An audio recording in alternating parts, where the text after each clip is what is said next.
বন্ধুরা আজকে চলে এসেছি একটা রসুনের রেসিপি নিয়ে।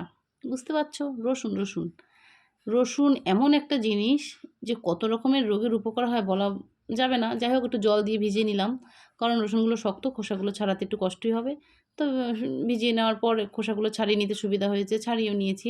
এইবার কড়াই গরম করে দেওয়ার পালা। কড়াই গরম হয়ে গেছে, তেল দিয়ে এবার ছ্যাঁচছুতের পালা। লঙ্কা দুটো ভালো করে ভেজে নিলাম, কারণ শুকনো লঙ্কা দিতেই হবে, কারণ একটা স্মেল আছে, সুন্দর গন্ধ আছে, তার সাথে ঝালও আছে। যারা ঝাল খাও না, শুকনো লঙ্কা খাও না, স্কিপ করে যাবে, মানে বাতিল, দেবে না।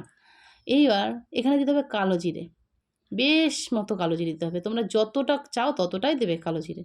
কালো জিরেও খুব উপকার, খাওয়া খুবই উপকার। এই আগেই বলেছি ছ্যাঁচছুতের ব্যাপার চলে এসেছে, রসুনের ছ্যাঁচছুত। ওই যে কালো জিরা, রসুন আর কাঁচা লঙ্কা, যেহেতু আমার ঝাল বেশি, খুব বেশি লাগে, তাই আমি আরও কয়েকটা কাঁচা লঙ্কা দিয়ে দিলাম।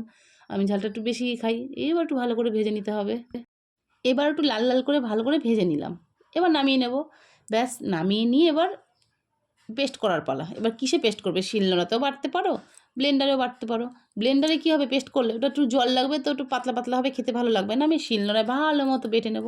তার সাথে একটু লবণ দিচ্ছি, কারণ বাটাটা খুব মিহি হবে আর খুব তাড়াতাড়ি হবে, বাটতে সুবিধা হবে। ব্যাস, এর সাথে তোমরা বাদাম ভেজেও দিতে পারো, কালো জিরাও যদি দাও বাদামের সাথে তাও ভালো লাগবে। যদি মনে করো কালো জিরে দেবে না, বাদাম ভেজে দেবে, তাও ভালো লাগবে। তবে রসুনটা মাস্ট দিতেই হবে, তার স্বাদই আলাদা, রসুনের স্বাদই আলাদা, সবাই জানো।